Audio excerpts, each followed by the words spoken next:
작년 여름에도 엄청 더웠죠. 추웠어요? 작년 여름에 군대 갔었나? 그쵸. 작년 여름에 입대했나요? 근데 오늘 그 휴가를 와 있네요. 이렇게 더운데. 반갑습니다. 휴가 오면은 하고 싶은 것도 많고 그럴 텐데.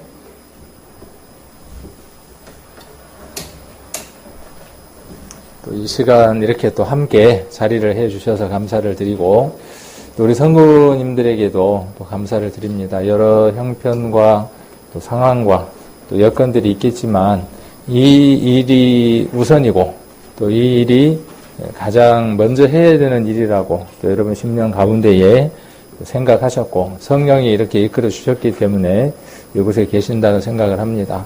그래서 이 일에 하나님이 또 크게 은혜를 주실 것이고, 하나님 앞에 섰을 때 또 귀하게 잘했다 칭찬받을 수 있는 삶들이 되어질 것이라고 믿습니다. 제가 지금 제 스스로 좀 말이 어눌해요. 성도님들 보시기에는 괜찮은데,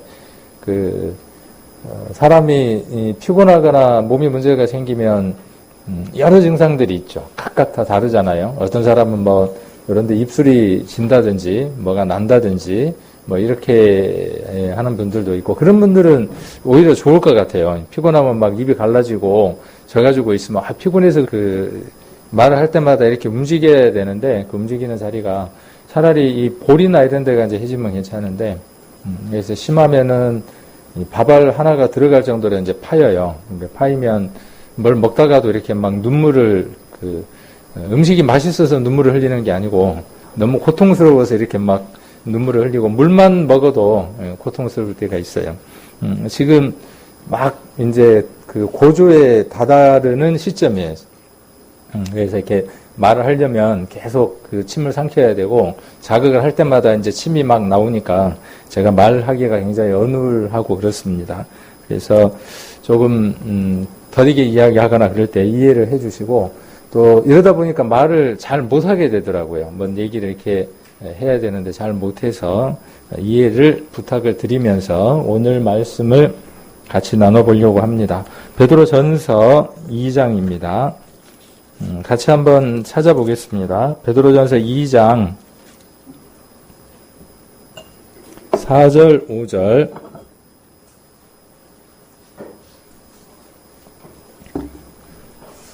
이 장 4절 5절 같이 한번 읽겠습니다. 사람에게서 버림바 되었으나 하나님께는 택하심을 입은 보배로운 산돌이신 예수에게 나와 너희도 산돌같이 신령한 집으로 세워지고 예수 그리스도로 말미암아 하나님이 기쁘시게 받으실 신령한 제사를 드릴 거룩한 제사장이 될지니라. 아멘. 우리가 보는 성경은 찐이라 이렇게 되어 있는데, 요즘은 맞춤법 표기법이 자동으로 진이라 이렇게 바꿉니다. 여기 이제 여기 보시면 제가 성경에 있는 내용을 그대로 옮겨왔는데, 찐이라가 아니라 진이라 이렇게 되어 있는데, 그것은 요즘 프로그램들이 한글 맞춤법 표기를 하면서 쌍둥이 지읒을 그냥 지읒으로 바꿔서 그렇습니다. 제가 틀리게 쓴 것도 아니고 이해를 하시기를 바라고. 그래서 오늘 좀 나누고 싶은 건 이 산돌, 그리고 신령한 집, 그리고 오늘은 다 좀 범위가 넓어서 다 다룰 수 없을 것 같지만, 이제 기회가 주어지는 대로 이 신령한 제사, 그리고 거룩한 제사장에 대한 내용들을 같이 좀 나눠 보려고 합니다. 이것이 구약이 기록된 목적이기도 하고요. 예수님이 이 세상에 오신 목적이기도 하고, 저와 여러분이 구원받은 목적이기도 합니다. 구원이 최종 어떤 목적지가 아니라 그 구원을 통해서 하나님이 이루시려고 하는 목적지가 있죠. 이스라엘을 하나님이 선택하신 것이, 아브라함을 부른 것이, 아브라함을 부른 그 자체가 목적이 아니라 아브라함을 통해서 하시려고 하시는 최종적인 어떤 목적지가 있죠. 우리는 그것까지를 읽어낼 수 있어야 하겠죠. 믿음 안에서 우리를 하나님이 누구라고 부르셨느냐 하면 아브라함의 자손이라고 하나님 우리를 불렀습니다. 예수님이 신약에서 그렇게 말씀을 하셨죠. 그래서 우리는 믿음을, 아브라함의 믿음을 함께 소유한 자이기 때문에 우리를 아브라함의 자손이다 라고 이야기를 합니다. 그리고 그 아브라함의 자손을 통해서 하나님이 이루시려고 하는 일이 있는 것처럼 이제 하나님이 우리를 아브라함의 자손으로 불러서 하시려고 하는 게 있죠. 이스라엘을 하나님이 부르신 이유가 어디에 있을까요? 그리고 구약의 그 수많은 말씀들을 기록하신 이유가 어디에 있을까요? 이 질문은 어떤 질문과 동일하냐 하면 하나님이 믿음으로 왜 여러분들을 아브라함의 자손으로 삼으셨느냐에 대한 동일한 질문입니다. 지금 우리 교회의 어떤 표현으로 바꾼다면 여러분들을 하나님이 왜 구원하셨을까요? 라고 하는 그 질문과 같은 질문일 겁니다. 이건 우리의 구원받은 우리의 어떤 가치관, 하나님의 자녀로서 어떠한 삶을 살아가야 되는가에 대한 목표이기도 하고, 지난번 구역 모임에도 그런 얘기를 했지만은 우리가 이 세상을 살아가면서 무엇으로부터 보람을 느끼고 살아가는가, 어디에다가 목적을 두고 사느냐는 것에 따라서 보람이 달라지겠죠. 하나님은 이스라엘을 세워서 그 일을 하시고 싶어 했는데 이스라엘이 그 일에서 벗어났습니다. 그래서 이스라엘은 실패했어요. 하나님이 이스라엘을 선택하신 목적은 어디에 있었냐 하면 이스라엘을 통해서 이방에 하나님이 동일하게 이스라엘의 하나님인 것처럼 이방에도 동일한 하나님이 되기를 원하셨죠. 근데 그들은 그 일들을 제대로 잘 수행하지 못하고 이방인들은 지옥의 불쏘시개다 라고 천대하면서 자기들은 하나님의 선민이며 이스라엘은 개만도 못한 종자들이다 라고 천대를 했습니다. 하나님의 마음을 몰라서 그런 것이죠. 그래서 그들이 이방에게 하나님의 말씀을 전하는 데 애썼냐? 그러지 않았다는 것이죠. 자기들만 하나님을 아는 것으로 만족하고 그것으로 보람을 느끼고 살아갔다는 것이죠. 자만했다는 것입니다. 구원받은 우리 교회도 마찬가지입니다. 우리가 왜 구원받았는지를 알지 못한다면 우리 교회도 마찬가지고 우리 개인들도 마찬가지죠. 우리를 하나님이 불러서 구원하신 목적은 어디에 있느냐 하면 우리를 통해서 잃어버린 이방에 복음이 전해지는 것이죠. 나를 하나님이 부르신 목적은 어디에 있느냐 하면 나를 통해서 하나님이 영광 받기를 원하신다는 거예요. 하나님이 영광 받으시는 최고의 일이 무엇이냐 하면 복음을 전하는 것이죠. 한 생명이 나를 통해서 이 교회를 통해서 태어나는 그 일이 누가 가장 기뻐하시는 일이냐 하면 하나님이 기뻐하시는 일이죠. 이스라엘을 통해서 이루고 싶었던 것이 하나님의 그 일이었고 그 일들이 이제는 어디로 옮겨졌느냐 하면 예수 그리스도 이후에 이방인들에게 우리에게 그 일들이 찾아와 있죠. 만일 우리가 이 일들을 잘 감당한다면 하나님 앞에 섰을 때 귀한 상급이 있을 것이고 이 일을 잘 감당하지 못한다면 성경에 기록되어 있는 이스라엘이 하나님 앞에 심판받았던 것처럼 그 동일한 심판이 우리들 삶들에 있을 겁니다. 우리가 하나님을 만났을 때 그때는 상급에 관한 것이지만 우리가 살아가는 삶들 안에서 분명 그 값들을 반드시 치러야만 할 겁니다. 예민한 사람은 그 심판을 느끼고 원래 목적으로 돌아오는 사람도 있겠지만 둔감하거나 문둥병이 걸렸거나 화인 맞은 사람들은 돌아보지는 못하겠죠. 그리고 결국은 하나님 앞에 섰을 때 부끄러운 구원으로 하나님 앞에 서게 되겠죠. 괜찮습니까? 구원받았으니까? 구원받았으니까 하나님 앞에 섰을 때 부끄러워도 괜찮습니까? 우리는 분명 그 부끄러운 구원이 있다는 것을 말씀을 통해서 잘 알죠. 우리가 잘 아는 것처럼 전도집회 때 이야기했던 것처럼 새 십자가가 서고 그 가운데 예수님의 십자가가 있었고 두 강도가 예수님을 함께 힐난하게 비난했던 것들을 우리는 말씀을 통해서 압니다. 오른편에 있는 강도였나요? 오른편에 있던 강도였을까요? 오른편? 한 강도, 한 강도라고 되어 있습니다. 근데 대체로 우리는 오른편일 거라고 생각을 하죠. 한 강도는 뭐라고 이야기하느냐 하면 우리는 우리가 한 일에 대한 합당한 보응을 받거늘 저 사람에게는 아무런 죄를 찾을 수 없다라고 자기를 일순간 돌아보게 되죠. 그리고 예수님에게 당신의 나라에 임할 때 나를 기억해달라고 하는 그 한마디, 뭐 일평생 죄만 짓고 살았을 거 아닙니까? 그러나 예수 그리스도를 시인했던 그 말 한마디, 자기 자신을 돌아보고 자기 죄를 시인하고 예수 그리스도를 인정한 그 대가가 예수님으로부터 오늘 내가 나와 함께 낙원에 있으리라고 하는 그 구원을 약속받았죠. 그래서 제가 늘 그런 말씀을 드리잖아요. 천국에 가면 팬티만 차고 돌아다니는 한 사람이 있을 것이다. 뭐 그 얘기했던 거 기억납니까? 우리가 구원이 그 속옷이라면 우리가 받은 그 구원이 속옷이어서 부끄러운 수치를 가리는 처음의 속옷이고 우리가 하나씩 입는 그 옷들이 열심도 있고 여러 가지 옷들이 있죠. 우리가 이사야서에 보면 그 호심경도 있고 구원의 투구도 있고 겉옷도 있고 그렇죠. 우리가 구원함을 받고 살아가는 그 삶들 안에 그런 여러 옷의 모습들로 하나님 앞에 일을 해 나가는 거죠. 그래서 종국에는 하나님을 만났을 때 벌거벗고 만날 거냐. 결국 벌거벗고 만난다는 건 하나님을 만날 준비가 되어져 있지 않는 거죠.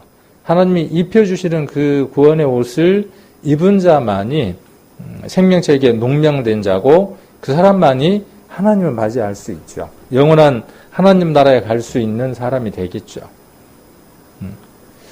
그러나 가리우지 못한 사람은 심판을 받는 것이고 하나님 저는 구원의 옷을 입었습니다. 부끄러운 수치를 가렸습니다. 속옷을 입었습니다라고 그렇게 자랑하는 한 사람이 분명히 있을 것이고 또 어쩌면 그 뒤를 따르는 사람들도 있을 겁니다. 구원받고 어떠한 하나님 앞에 그 보답도 없이 우리가 지난번에 누가복음 17장에서 봤던 것처럼 하나님께 돌아와 영광을 돌려드리는 삶, 사례라고 그랬죠. 감사를 돌려드리며 은혜에 보답하는 삶을 살지 않았던 사람들도 있을 겁니다. 부끄러운 것이죠. 근데 오늘 여러분들 삶들 가운데에서 그 속옷만 입은 것이 아니라 이곳까지 오늘 열심히 있었고 또 이런 말씀을 들으면서 내가 복음을 전해야 되겠다고 하는 성령의 음성에 공감함으로 말미암아 한 주간 어렵고 힘든 그 것들을 통해서 여러분들의 입술을 벌려서 말씀을 전한다면은 각각에 있는 그 처소에서 하나님을 드러내는 삶을 살아가신다면은 여러분들은 의의 옷을 입고 살아가는 것이죠. 그러한 부분들을 한번 생각을 해봐야 될 필요가 있다는 것이죠. 이 일을 위해서 하나님이 여러분을 부르셨고 이스라엘을 부르셨다는 겁니다. 오늘 이 베드로 전서 2장 5절은 이 말씀과 무관하지 않습니다. 신약과 구약을 함께 이렇게 묶어서 이해를 해야 할 중요한 말씀이기도 합니다. 그래서 아까 4절에 보시면 산돌이라 그랬습니다. 산돌. 산돌이니까 어떤 돌이에요?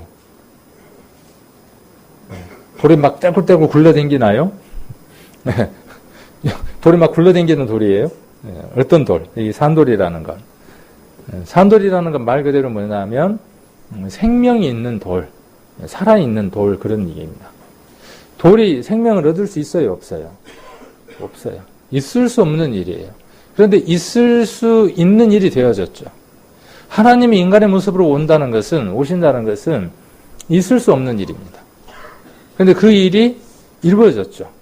그리고 우리는 그 믿을 수 없는 일을 이 객관적인 말씀을 통해서 믿고 있는 것이죠. 이 산돌인 예수님에게 나온 사람들이 누구냐 하면 저와 여러분들입니다. 살아서 움직이는 돌이 있다고 이야기하고 그 돌을 의지하고 신뢰하고 그 돌로 말미암아 살아가는 삶을 살겠습니다라고 그 산돌 앞으로 나온 사람들이 누구냐 하면 저와 여러분들입니다. 이 나아와라는 말은 나와라는 말은 뭐냐면 지속적인 거예요. 한 번으로 끝난 것이 아니라 그분의 산돌 앞에 계속 머물러 있는 겁니다. 저와 여러분이 지금 그런 것이죠. 이곳에서 산돌 앞에 나왔다고 했다가 시간이 좀 지나서 어느 날 보니까 사라져버린 사람들도 있습니다. 물론 그러다가 어느 날 또 돌아오신 분들도 있고. 자, 그래서 산돌 곧 누구라고 지금 이야기하고 있습니까? 말씀은. 지금 여기 예수라고 하는 말에 색깔이 표시가 안 됐으니까 좀 어렵죠. 그래서 보배로운 산돌이신 예수에게 나와. 그러니까 예수님은 산돌이라고 지금 표현을 하고 있는 거죠. 그러면 이 산돌은 그냥 문득 산돌이 나왔을까요? 아니에요. 이것은 구약의 배경을 통해서 구약에 있었던 수많은 스토리들을 통해서 이 돌에 대한 얘기들이 나온 겁니다. 그래서 제가 보는 성경에도 보면 호크마 성경인데 호크마 성경에 보면 그 산돌에 대한 얘기를 하면서 구약에서는 머릿돌, 그 다음에 거치는 돌, 그 다음에 시험 기초돌, 반석, 뜨임돌, 모퉁이돌, 신령한 반석 이런 내용들이 구약에 여러 차례 기록이 되어 있죠.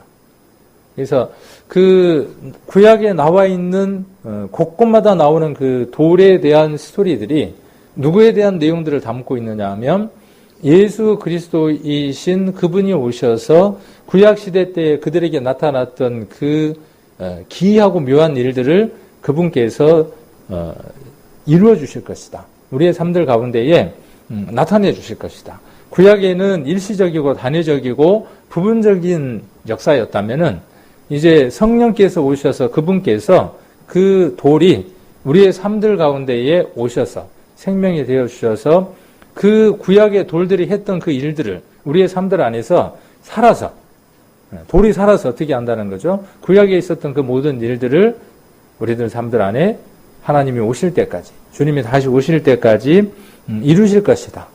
이렇게 지금 베드로 전서에서는 말하고 있는 것이죠. 이 돌 가졌습니까? 우리 요한계시록 우리가 7교회 공부할 때 돌 나오던가요? 안 나오던가요? 잊어버리셨나요? 7교회 이름이 있었잖아요. 거기에 한 교회 얘기가 나올 때 돌 얘기가 있었죠. 어떤 돌이 있던가요? 흰돌. 그렇죠. 흰돌. 그리고 그 흰돌에 무엇이 적혀 있었어요? 이름이 적혀 있었죠. 그 이름은 누구만 알 수 있다 그랬어요. 받은 자만 알 수 있다고. 아주 그냥 새로운 얘기를 들으시는 것처럼 그러시네요. 그래서 이 돌은 예수 그리스도에 관한 이야기를 하고 계시는 겁니다. 이사야 28장을 한번 보겠습니다. 이사야 28장.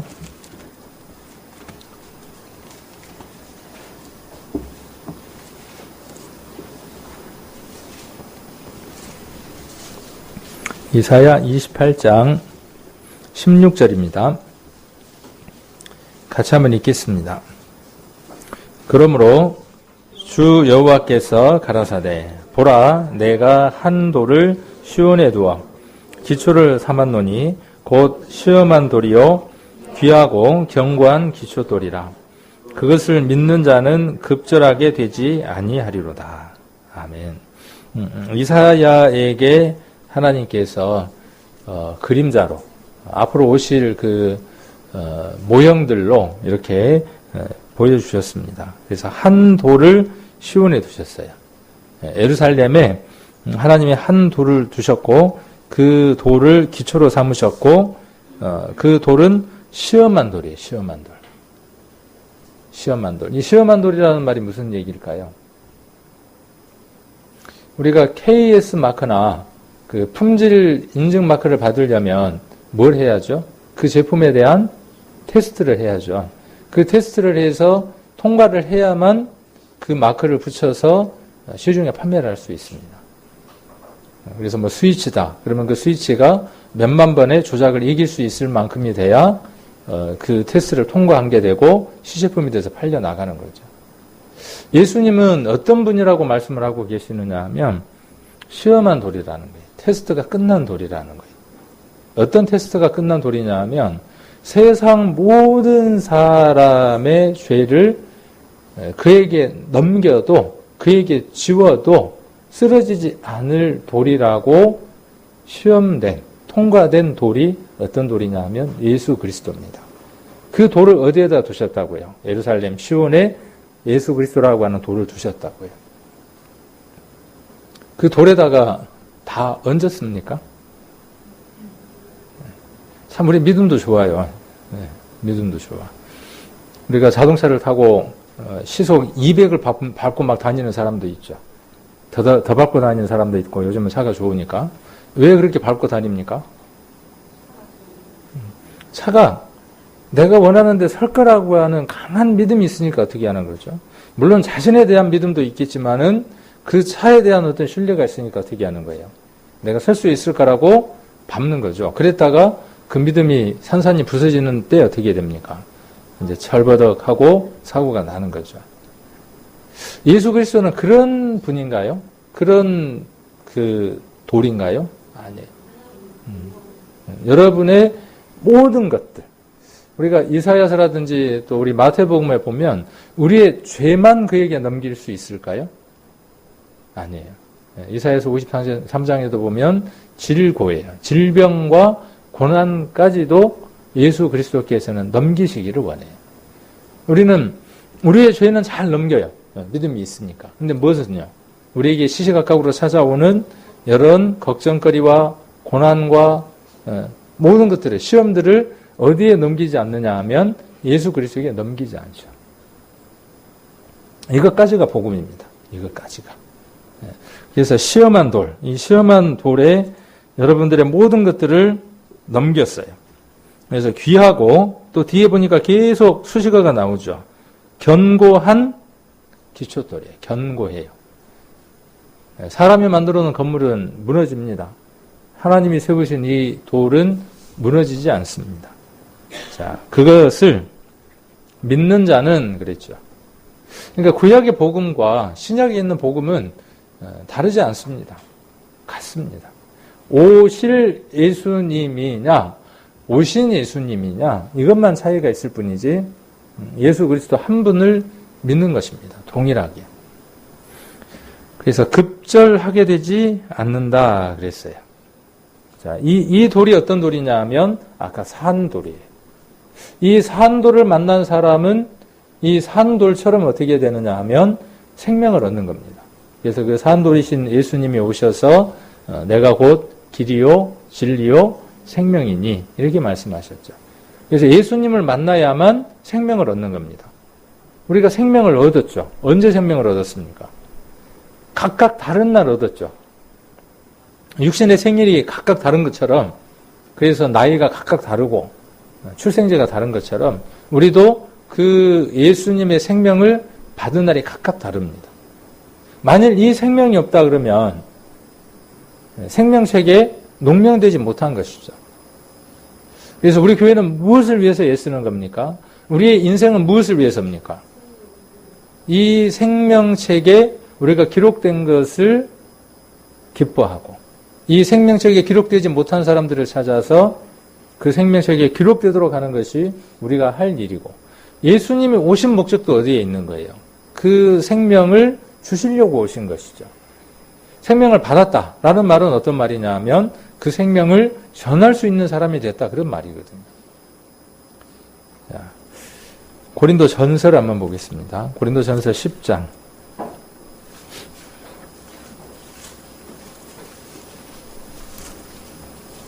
10장 4절입니다. 제가 한번 읽겠습니다. 다 같은 신령한 음료를 마셨으니 이는 저희를 따르는 신령한 반석으로부터 마셨음에 그 반석은 곧 그리스도시라. 아까 산돌인 예수라고 되어 있고, 여기 고린도전서 10장 4절에는 신령한 반석. 신령이라는 말이 무슨 뜻인가요? 신령한. 네, 신령하다. 신령이라는 말을 우리가 이해할 수 있는 말로 풀면 어떤 말들로 풀 수 있을까요? 하나님의 영. 그렇죠. 신이라는 말을 우리 성경에서 기록되어 있는 순우리 말로 바꾸면 하나님이 되는 거고, 영 그러면 하나님의 영이 되는 거죠. 그러니까 하나님의 영인 거죠. 하나님의 영. 그래서 신령하다라는 말은 하나님이 함께 하시는 거예요. 그래서 하나님이 함께 하시는 반석, 하나님이 함께 하시는 음료를 마셨고, 그 반석은 곧 그리스도시다. 이렇게 말씀하고 계시죠. 자, 그 다음 여호수아서를 한번 보겠습니다. 여호수아서 24장입니다. 여호수아서 24장 마지막 장입니다. 여호수아서 24장 마지막 장 25절부터 한번 보시면, 그날에 여호수아가 세겜에서 백성으로 더불어 언약을 세우고 그들을 위하여 율례와 법도를 베풀었더라. 26절 여호수아가 이 모든 말씀을 하나님의 율법책에 기록하고 큰 돌을 취하여 거기 여호와의 성소 곁에 있는 상수리 나무 아래 세우고 모든 백성에게 이르되, 보라, 이 돌이 우리에게 증거가 되리니 이는 여호와께서 우리에게 하신 모든 말씀을 이 돌이 들었습니다. 그런즉 너희로 너희 하나님을 배반치 않게 하도록 이 돌이 증거가 되리라 하고 백성을 보내어 각기 기업으로 돌아가게 하였더라. 자, 백성들을 각각 기업으로, 각각 있어야 할 장소들로 분배해서 나눴어요. 자, 여기 보면 한 돌이 나오죠. 여기도 이 돌. 근데 이 돌이 의인화됐죠. 그래서 돌이 생명체가 없는 그 무생물체인데 그 돌이 무엇을 갖나 하면 들었어요. 사람으로 취급이 된 거죠. 인격화되어졌어요. 자, 이 돌이 곧 누구냐 하면 지금 오늘 베드로전서 2장 4절에서 이야기하는 산돌입니다. 이 산돌은 무엇을 증거합니까? 이 산돌은 무엇을 증거하느냐 하면 여기 기록되어 있는 것처럼 이 돌이 우리에게 증거가 되는 거예요. 이는 여호와께서 우리에게 하신 모든 말씀을 이 돌이 들었다라고 말씀하시죠. 예수님이 이것과 동일한 말씀을 하셨어요. 뭐라고 말씀하셨냐 하면 히브리서에서 이 세상에 임하셨다. 그렇게 말씀하시고 히브리서에 보면 뭐라고 되어 있냐 하면 두루마리 책에 나를 가리켜 기록한 것 같이 내가 하나님의 뜻을 행하러 왔다 그랬어요. 예수님은 예수 그리스도에 대해서 증거된 모든 것들을 들었고 그 본인이 그거에 대해서 증거하시는 분이죠. 증거뿐만 아니라 그것을 이루시는 분이 누구냐 하면 산돌 대신 예수 그리스도입니다. 그리고 그 돌을 어디에다가 두었어요? 아까 어디에? 자, 여기. 아까 이제 시온 맞고요. 여기 여호수아서에는요. 여호와의 성소 곁에 있는 상수리 나무 아래에 세웠어요. 이제 성소 곁에다가 뭘 세웠냐 하면 이걸 세웠어요. 왜 이 돌을 세웠어요? 돌을 세운 이유가. 돌을 세운 이유. 이 돌이 있어야 되는 이유. 자, 저와 여러분에게 이 산돌인 예수 그리스도에게 나와야 한다 그랬잖아요. 그 앞에 있어야 하는데, 산돌 앞에 있어야 되는데, 그렇게 우리가 있어야 되는 이유입니다. 구약이나 신약이나 똑같습니다. 여호수아가 이스라엘 백성에게 상수리 나무, 그러니까 여호와의 성소 곁 상수리 나무에다가 이 돌을 세운 것처럼 저와 여러분에게는 이 산돌인 예수 그리스도에게 나와서 그 산돌 곁에 있지 않으면 안 되는 이유가 있는 겁니다. 그 이유가 어디에 있느냐 하면 여호수아서에는 하나님을 배반치 않게 하도록입니다. 저와 여러분 심령 안에 이 산돌이 세워져서 굳건하지 않으면, 든든하지 않으면 우리의 삶들 가운데 우리는 수시로 무엇을 할 수밖에 없냐 하면 여호와를 배반하고 살아나갈 수밖에 없습니다. 우리가 왜 이 세상에서 죄를 마음껏 먹고 살았을까요? 주인이 누구였기 때문에 그렇습니까? 주인이 죄를 범하게 하는 주인을 데리고 살았기 때문에 그렇죠. 구원을 받았다는 말의 의미는 어떤 의미입니까? 이제는 그 사단의 일을 통제할 수 있는, 우리가 오해하지 말아야 할 것이 어떤 것이냐면요, 하나님은 우리의 죄에 대해서 어떻게 하시지 않기로 작정하셨어요?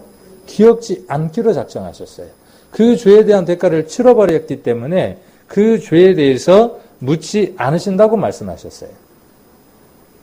그러나 우리에게 여전히 무엇이 남겨져 있어요? 죄의 습성들이 우리에게 남겨져 있어요. 죄를 범하게 하는 근원이 우리에게 있어서 여전히 우리로 하여금 죄를 범하며 살아가게 합니다. 그래서 무엇을 받아야 한다는 겁니까? 그래서 무엇을 받아야 해요? 구원을 받아야 하는 겁니다.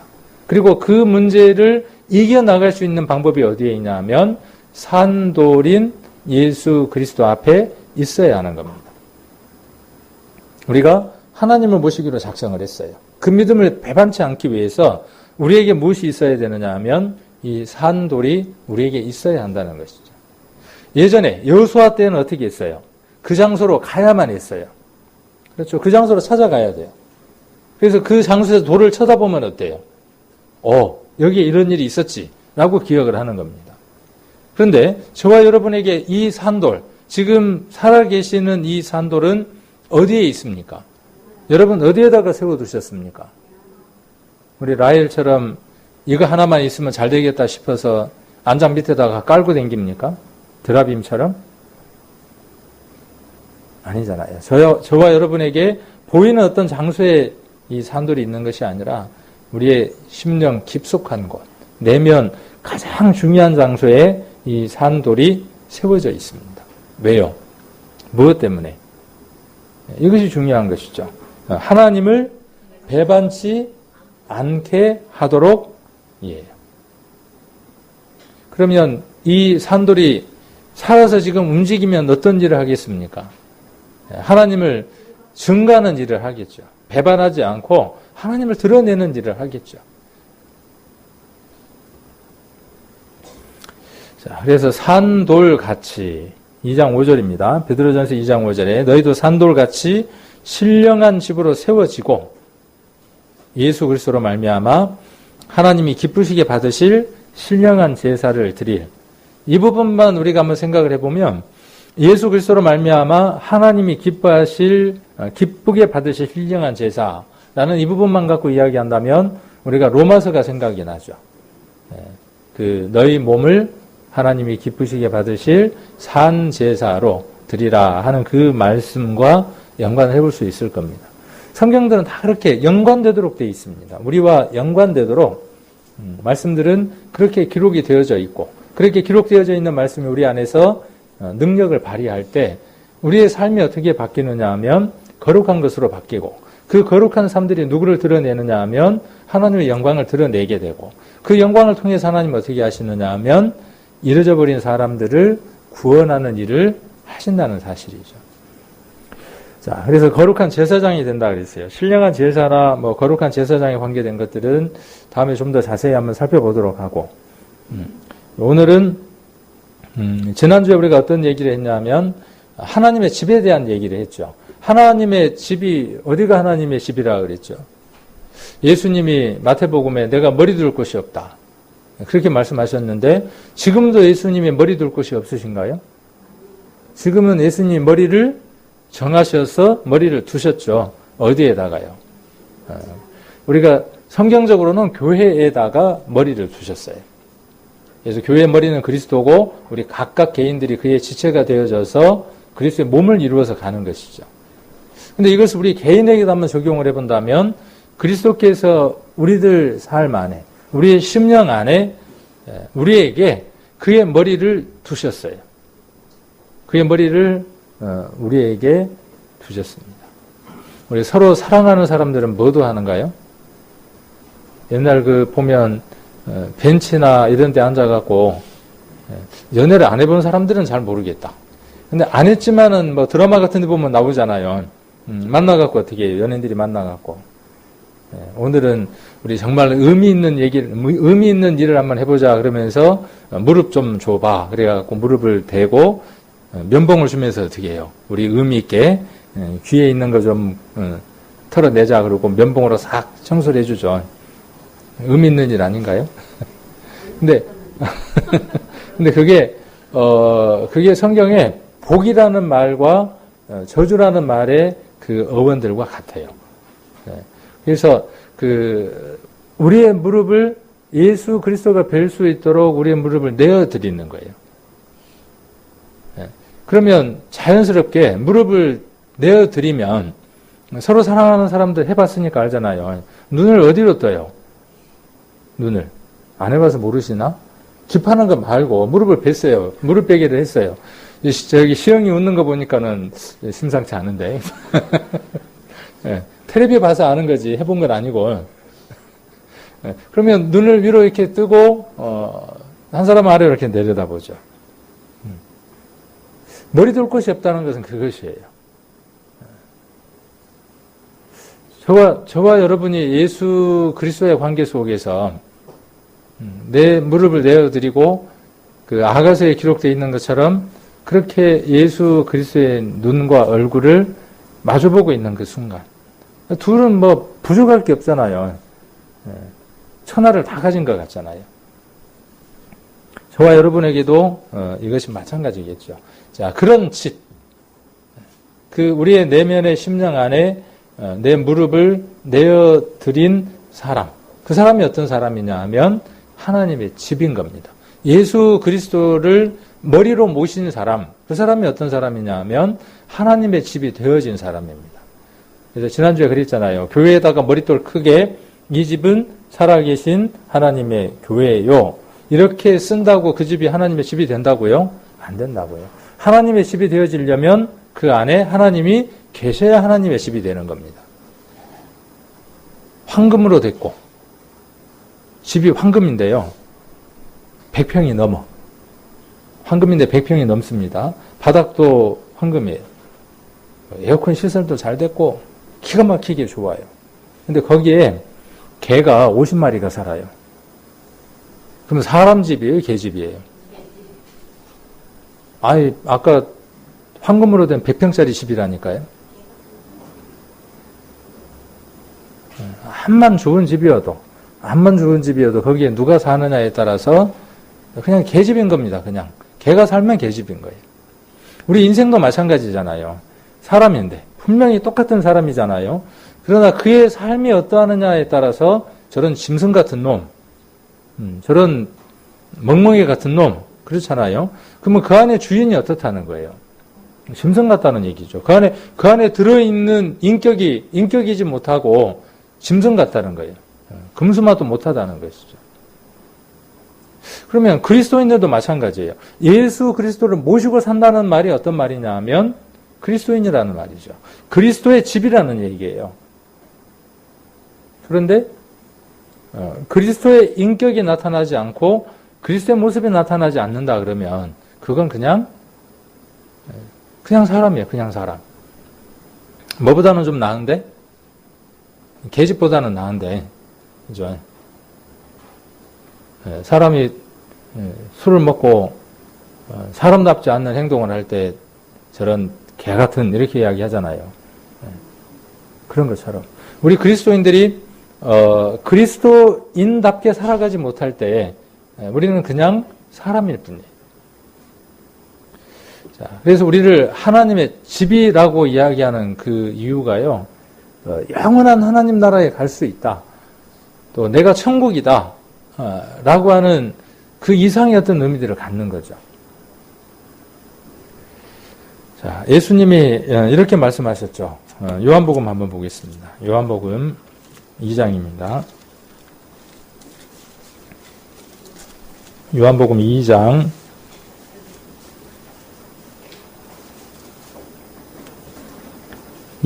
19절입니다. 2장 19절. 같이 한번 읽겠습니다. 예수께서 대답하여 가라사대 너희가 이 성전을 헐라 내가 사흘 동안에 일으키리라. 성경을 한 구절 한 구절 잘 읽어볼 필요가 있는데 이 성전을 하려고 그랬어요. 이 성전은 어떤 성전이에요? 지금 눈에 보이는 46년 동안 지었던 그 성전을 얘기를 하는 것이고 내가 사흘 동안 일으키리라 그랬죠. 그리고 이 일으킨다고 하는 것은 21절에 그러나 예수는 성전된 자기 육체를 가리켜 말씀하신 것이라. 22절 죽은 자 가운데에서 살아나신 후에야 제자들이 이 말씀하신 것을 기억하고 성경과 및 예수의 하신 말씀을 믿었더라 그랬어요. 그래서 사흘 만에 일으킨다고 하는 것은 일으키신다고 하는 것은 뭐냐 하면 그의 몸이 다시 부활하실 것이죠. 그리고 그의 몸이 성전되어지는 것이죠. 자, 이걸로 말미암아 무엇이 이루어지느냐 하면 예수님께서 머리 둘 곳이 완성이 되는 것이죠. 그래서 저와 여러분이 이 성전이 되어졌습니다. 예수 그리스도가 하나님이 거하시는 성전이 되어졌죠.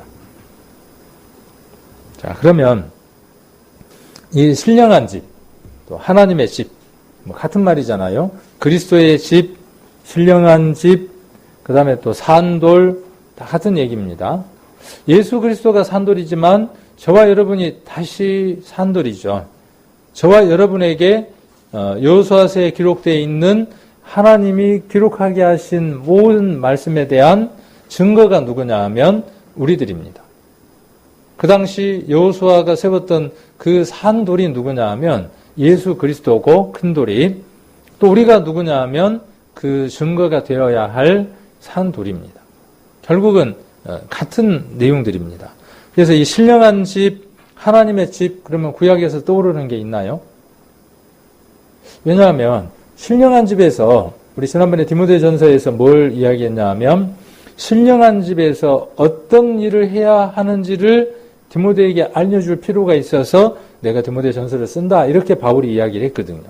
하나님의 집에서 뭔 일을 해야죠? 이 얘기는 무슨 얘기냐 하면 구원받은 저와 여러분이 성전이 되어졌습니다. 그러면 이 내면 속에서 어떤 일을 하고 살아야 하냐는 거예요. 어떤 일이 이루어져야 되냐는 거예요. 그리고 그 내면에서 이루어진 일이 내 바깥과 어떤 연관이 있냐는 거죠. 자, 그게 구약에서 많은 장수를 차지하는 아주 중요한 내용이기도 합니다. 우리 전도 집회 때마다 꼭 나오고 또 자주 이야기하는 내용들이죠. 이게 뭡니까? 성막. 성막이라는 말이 우리말로는 풀어보면 뭐죠? 성막. 거룩한 집, 그런 뜻이죠. 성막 그러면 거룩한 집이에요. 막, 천막, 거하는 집, 그런 뜻이니까 거룩한 집. 그러니까 누가 거하니까 거룩한 집이에요. 만일 여기에 하나님이 거하시지 않는다 그러면 이거 의미 있어요, 없어요? 없어요. 하나님이 계시니까 여기를 무엇이라고 이름을 한 것이냐 하면 성막이라고 이름을 지었어요. 영어 성경에서는 좀 더 표현이 잘 되어진 것 같아요. 영어 성경에는 어떻게 되어 있냐 하면 만남의 장소예요. 영어 성경에는 만남의 장소라고 영어 성경에는 번역이 되어 있습니다. 우리말에는 그냥 성막, 거룩한 집. 둘 다 좋아요. 그런데 만남의 집이라는 것이 훨씬 더 이 장소를 잘 표현하는 단어이기도 해요. 거기에서 누구를 만나는 거죠? 거기에서 하나님을 만납니다. 그러면 신령한 집, 하나님의 집, 그 집에서 이루어지는 일이 무엇이라는 걸 우리는 금방 그 단어를 통해서 우리가 알 수 있냐 하면 거기에서 누구를 만난다는 거예요? 하나님을 만난다는 거예요. 하나님을 만나면 어떻게 됩니까? 하나님을 만나면 거룩함을 입는 거죠.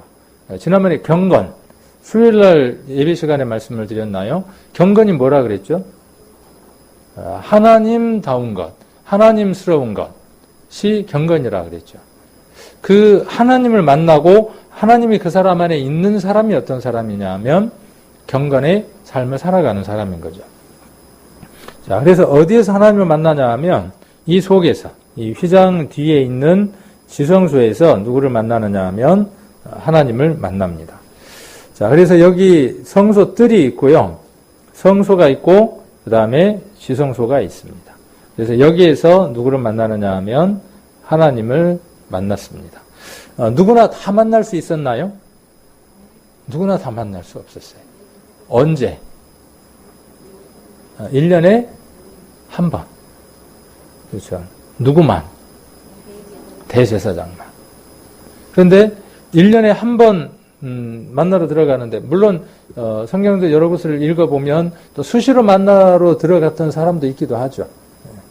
근데 일단 우리가 지금 이야기하려고 하는 내용들은 그 부분이 아니라 1년에 한 번 이 이야기를 이제 하고자 하는 것이니까. 그래서 이곳에서 이 성막에서 이루어지는 일들, 그리고 이 성막이 필요한 목적이 어디에 있을까요? 1차적인 목적, 성막의 목적. 이 성막을 필요로 하는 사람은 누구겠어요? 그렇죠. 네. 죄인이 아니라고 생각하는 사람에게는 이 성막이 의미가 없는 겁니다. 네. 죄인이라고 생각하는 사람에게는 이 성막이 비로소 의미 있는 장소가 되어지는 거죠. 자, 그래서 여기에서 어떤 일이 이루어지느냐 하면 죄인이, 조금 그림이 다른데, 죄인이 어떻게 하냐 하면 재물을 가지고 들어와서 어디 안으로 들어오느냐 하면 성막 안으로 들어오죠. 자, 그리고 여기에서 어떻게 합니까? 재물을 해결하는 일을 하죠. 이 안에서 이루어지는 일이, 우리는 한 가지만 생각을 하는 겁니다. 1년에 한 번 하는 이 한 가지만 생각을 하기 때문에 우리가 우리의 삶들 안에서 조금은 복음을 제한적으로 적용할 수 있어요. 그래서 이것을 좀 더 우리가 입체적으로 한번 적용을 해보기 위해서 오늘 이 말씀을 드리는 겁니다. 레위기 16장에서 대속죄일에 대한 이야기를 합니다. 그래서 그 대속죄일에 대한 얘기가 우리가 전도집회 때 이야기했던 내용들이죠. 대제사장이 어떻게 하느냐 하면 이스라엘 민족의 모든 죄를 양의 머리에 안수를 합니다. 그렇게 안수를 하게 되면 이스라엘 온 회중이 1년 동안 지었던 모든 죄가 양에게나 염소에게로 넘어가게 되죠. 그리고 그 양을, 염소를 누가 잡느냐 하면 대제사장이 이곳에서 죽인 다음에 그 피를 받아가지고 어디로 들어가느냐 하면 이 휘장을 들어가서 이곳에 있는 언약궤 위에다가 7번 뿌리게 되죠. 그렇게 해서 그가 거기에서 나아오면 이 제사가 문제가 없는 것으로 받아들여져서 이스라엘이 1년 동안 지었던 모든 죄가 사함을 얻게 됩니다. 이거 너무나 잘 알고 계시는 내용이죠. 자, 그러면 이 일이 어디에서 이루어지는 일이에요? 이 일이 어디에서 이루어지는 일이죠? 자, 하나님의 집, 신령한 집에서 이루어졌던 일이죠. 언제? 구약시대 때. 자, 산도를 통해서 이루어질 일이기도 하죠. 자, 그러면 지금 시대에는 이것이 어떻게 이루어져야 될까요? 자, 이걸 다루고 싶어서 그래요. 이 부분에 대한 적용이 저와 여러분에게 여러분 삶들 안에 지속되고 그것이 능력으로 나타나지 않기 때문에 무엇이 없느냐 하면 우리의 삶 안에 하나님의 능력들이 나타나는 일들이 적다는 것이죠. 자, 그래서 첫 번째는 레위기 16장에 있는 그 일을 하기 위한 것이고 그 일을 하기 이전에 어떤 일이 여기에서 이루어지죠? 이것이 훨씬 더 중요한 일이죠. 뭐 중요도를 나눌 수도 없지만은 자, 이스라엘 민족이 1년 동안 지었던 그 죄에 대한 내용들이 무엇에 대한 보완책인 거죠? 자, 이게 개인이 매일 허물이 있을 때에 해결하지 못했던 그 문제를 1년 동안 한꺼번에 그 일들을 하면서 사함을 받을 수 있도록 해준 문제가 레위기 16장에 대한 문제죠. 그러면 매일의 개인의 삶에서 올라오는 건 어떻게 그들이 해결했다는 것입니까? 근데 우리 생각에는 레위기 16장이 어디로 가 있어야 될 것 같아요? 아주 중요한 내용이고 우선시되는 거니까 이 내용이 레위기 1장 정도에 있어야 맞을 것 같은데 이 내용은 어디에 기록되어 있냐 하면 16장에 기록되어 있다는 거예요. 그런데 레위기 1장부터 기록된 내용들은 어떤 것이냐 하면 번제, 화제, 화목제, 그 다음 속죄제가 기록이 됩니다. 그래서 각각 무엇에 관한 내용들이냐 하면 1대1에 관계된 내용에 대한 얘기를 먼저 서술하고 있다는 거예요. 그러니까 신앙은 1대1의 관계가 우선인 거예요. 하나님하고의 개인적인 관계 속에서 해결해야 되는 문제들이 먼저라는 것이죠. 매일의 삶들 가운데에서. 그게 어디에서 이루어져야 한다는 것입니까? 성막을 하나님이 주신 이유가 어디에 있느냐 하면 그 일이 신령한 집, 하나님의 집, 그 안에서 이루어져야 하는 일이 뭐냐 하면 관계가 회복되어지는 것이죠. 죄로 말미암아 하나님하고의 관계가 끊어졌던 일들이 그 성막 안으로 들어감으로 말미암아 아까 머리를 베고, 그렇죠. 무릎을 내어드리고 내가 머리를 베게 하고 그분을 바라볼 수 있는 담대함이 되어질 수 있도록 해주는 일이 무엇이냐 하면 레위기 1장부터의 내용들이라는 것이죠. 누구의 삶 안에서, 개인의 삶들 안에서 그 일들이 이루어지지 못한 사람들을 위해서 혹은 1년에 한 번 이스라엘 전체를 위해서 했던 일들이 대속죄일이라고 하는 것이 있고요. 그러니까 이 일이 이루어졌다고 해서 이 일이 면제되느냐? 아니라는 것이죠. 어느 것이 우선이라는 거예요. 어느 것이 중요한 일이라는 것이죠. 이 일이 훨씬 더 중요한 일이라는 것이죠. 자, 그래서 레위기 4장을 한번 보겠습니다. 레위기 4장.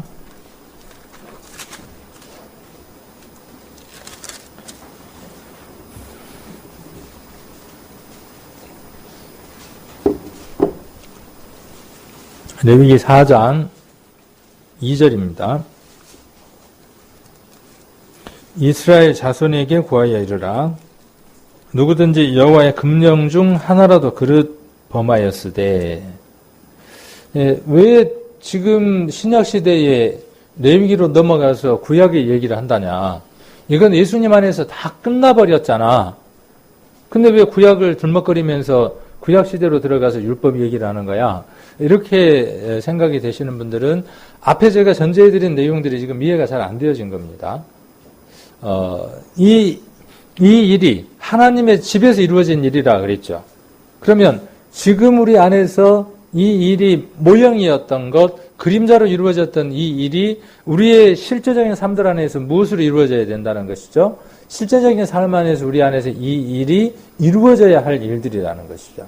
예수 그리스도가 오셔서 그 일을 이룰 것이다라고 하는 것이 예언되어져 있는 것처럼 이제 우리의 삶들 안에서 이 레위기에 있는 일들이 양을 잡거나 소를 잡거나 해서 이루어지는 일이 아니라 산돌인 증거인 예수 그리스도로 말미암아 이 일들이 우리 안에 신령한 집에서 이 일들이 이루어져서 이들이 하나님하고의 관계를 회복시켜서 하나님을 기쁘게 해드리고 그리고 하나님하고의 관계를 회복해서 그들이 성막 밖으로 나아갔을 때에 하나님께 영광을 돌려드리는 삶으로서 하나님을 증거해 드렸던 것처럼 이제 우리의 삶들 안에 구원받은 우리의 하나님의 집, 신령한 집, 이 안에서 이루어져야 할 일들이 뭐냐 하면 우리를 괴롭히는 것들, 우리를 죄악으로 끌고 가는 것들, 우리를 어둡게 했던 그 모든 것들이 이 레위기에 기록되어 있는 이것처럼 예수 그리스도로 말미암아 우리들 심령 안에서 해결되어져서 하나님을 바라보기에 부끄러움이 없는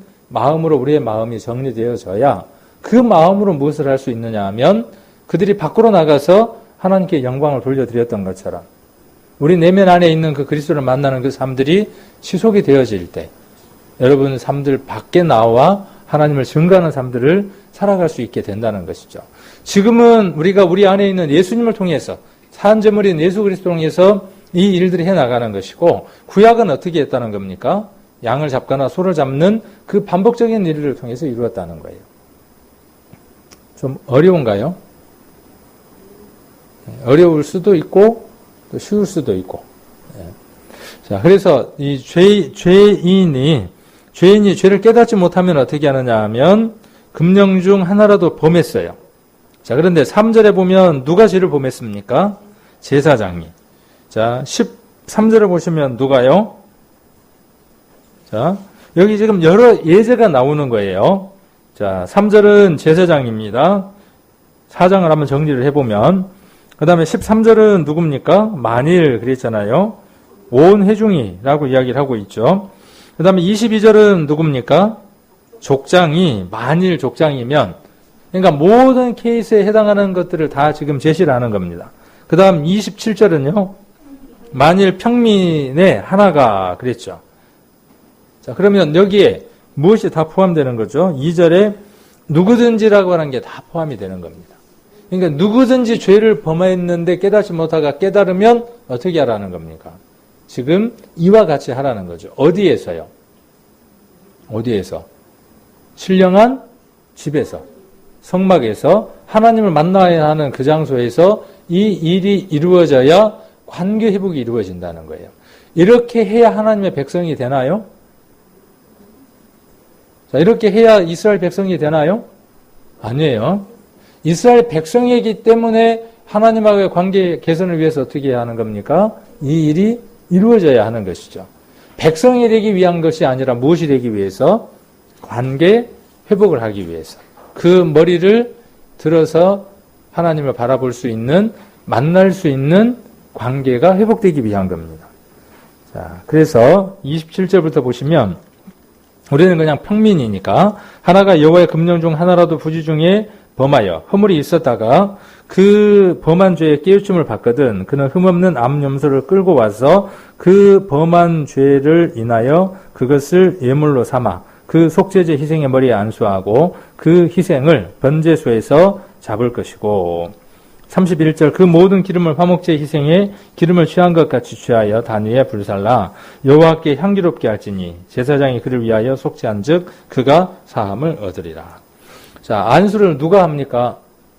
자, 제물을 가지고 와서 그 제물에게 자기의 죄를 전가하는데 누가 전가합니까?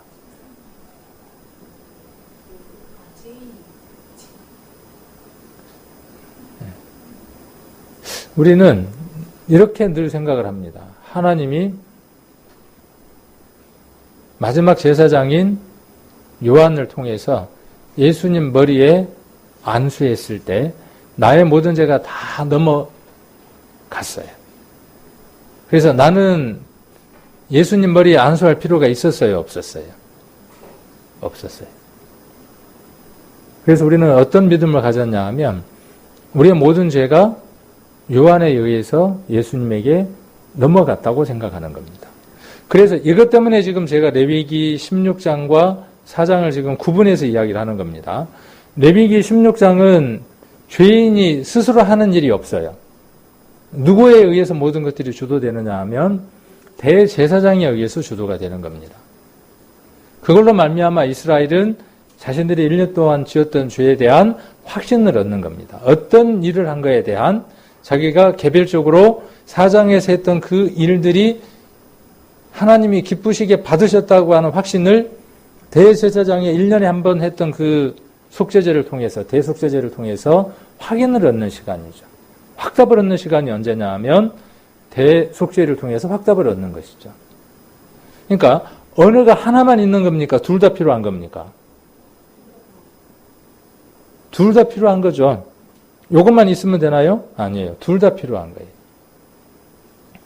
자, 그래서 어떻게 하느냐 하면 죄인이 안수를 하는 거예요. 레위기 4장은 어떻게 하느냐 하면 자기 주도적인 거예요. 본인이 어떻게 하느냐 하면 그 제물에다가 안수를 했죠. 안수하고 있는 거죠. 지금 4장에 그렇게 이야기를 하고 있습니다. 레위기 1장도 마찬가지예요. 요 질문은 제가 7년 전에 했어요. 7년 전에 이 교회에서 똑같이 질문을 했습니다. 그리고 여쭤봤어요. 레위기 1장을 읽고 자, 이 제물에게 안수를 하는 사람이 누굽니까? 라고 물었습니다. 1번 죄인, 2번 제사장, 3번 나는 모르겠다. 자, 그런데 답이 어떤 답이 나왔죠? 제사장입니다라는 답이 많았어요.